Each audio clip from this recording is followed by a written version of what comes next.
Hey, apa kabar? Kembali lagi di channel YouTube gue. Dan mudah-mudahan kalian dalam keadaan sehat walafiat, amin. Terus yang masih banyak urusannya, semoga dilancarkan urusannya. Yang masih belum bekerja, semoga berharap kalian dapat kerja. Dan yang masih jomblo, mudah-mudahan di tahun 2021 ini kalian dipertemukan dengan jodohnya, amin. Nah, di video vlog kali ini gue mau share berapa sih gaji pendapatan per bulan part time job atau bisa disebut kerja paruh waktu di Jepang. Nah, tonton terus videonya dan jangan lupa di like, comment, and subscribe.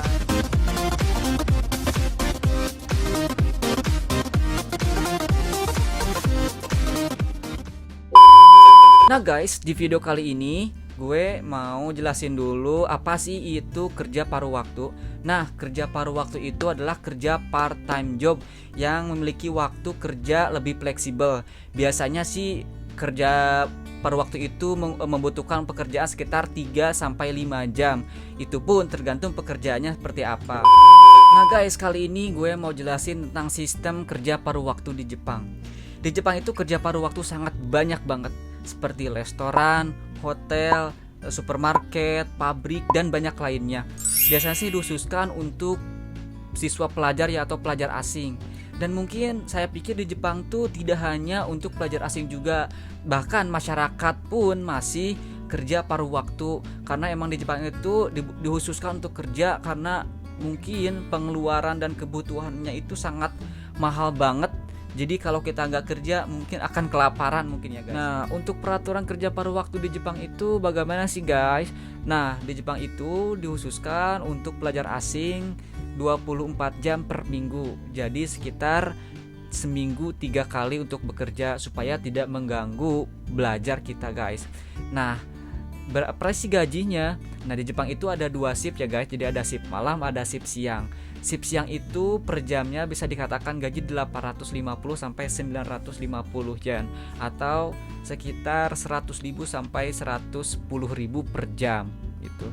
Kalau untuk shift malam biasanya digaji sekitar 1.100 sampai 1.300 yen per jam guys. Jadi bisa dikatakan sekitar 130.000 sampai 150.000 per jam.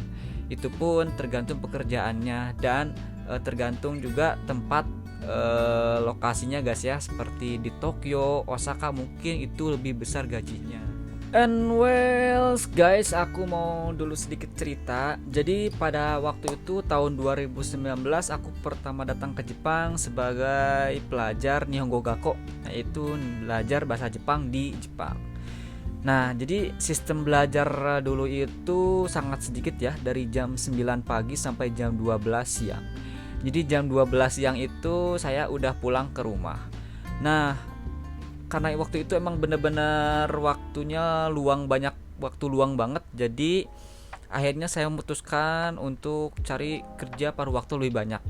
Seharusnya sih untuk kerja paruh waktu itu kan seminggu 3 kali ya guys, 24 jam per minggu. Nah, karena emang kebandelan aku, daripada aku diem di rumah terus ngandelin handphone yang gak ada kuotanya, mending gue kerja gitu. Jadi gue seminggu kerja 6 kali. Misalnya saya dulu itu kerja di pabrik makanan atau bento ya, sekitar seminggu 3 kali, dan di pengiriman barang sekitar seminggu 3 kali, jadi 6 hari dalam seminggu. Sebenarnya sih emang capek banget ya, karena emang seorang pelajar itu dulu untuk belajar, tapi dulu itu emang pikirannya cuan. Jadi hajar. Nah, rata-rata sih gue dulu kerja malam ya, jadi ada yang siang. Jadi emang waktu tidur itu buat kerja. Dan kenapa gue pilih malam? Karena emang gajinya lebih besar kan, bisa nyampe 1 juta sehari. Lo pikir deh gitu kan, lu diem di rumah santai gitu, mendingan kerja kan. Ya kan, kerja kan, seminggu dapat 6 kali, sebulan dapat berapa coba? Jadi hitungin kan. Jadi gue itu penghasilan dulu per bulan bisa dapat sekitar 18 sampai 20 juta. Itu pun masih standar guys. Nah, di Jepang itu karena mungkin banyak musim liburnya, seperti musim panas, ada musim dingin, ada musim semi, itu bisa lebih banyak lagi liburnya dan bisa lebih banyak kerja lagi. Dulu itu kalau untuk musim libur ya, gue bisa dikatakan dapat 22 juta per bulan. Nah, kalian boleh pikir lagi ya itu, atau mungkin itu mungkin nggak boleh, atau itu salah, atau itu apa ya, mungkin melanggar peraturan, atau apakah itu mungkin emang benar, emang itu salah. Saya pikir itu salah banget, tapi emang dulu karena kebutuhan yang saya mendesak, jadi ya saya melakukan kerja keras lah untuk semua itu pun gak lama, cuma 1 tahun guys. Nah, apakah itu boleh atau enggak, saya kurang tahu, atau peraturannya kurang paham juga. Dan kalau dibilang saya melanggar peraturan atau salah, sampai detik ini pun saya masih ada di Jepang gitu.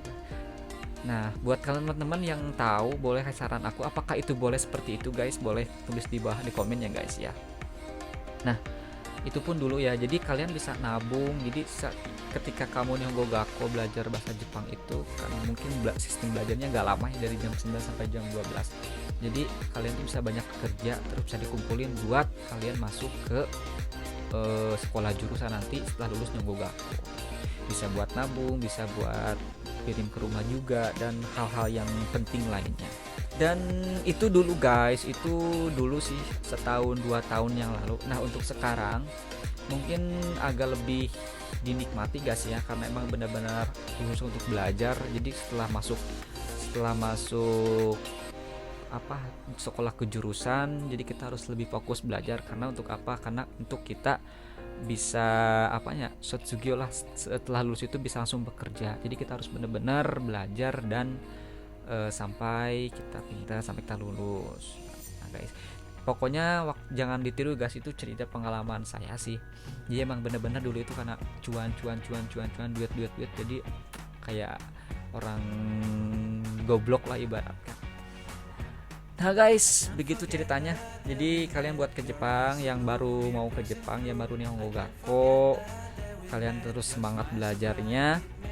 Terus jangan patah semangat sampai kalian sukses di Jepang.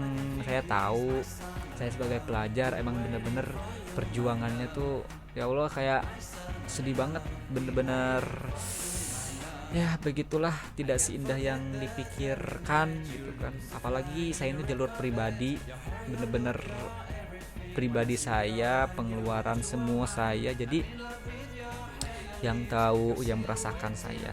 Mungkin buat teman-teman juga semangat, yang masih ada di Indonesia, terus pikirkan lagi matang-matang dan jangan takut mencoba. Terus belajar sampai kalian sukses. Nah, begitu guys video kali ini. Mohon maaf jika ada salah-salah kata, jika ada yang salah pengucapan, atau mungkin yang saya ucapkan itu salah, boleh komen di bawah guys ya. Nah, segitu aja videonya. Sampai ketemu di video-video vlog selanjutnya. Bye bye.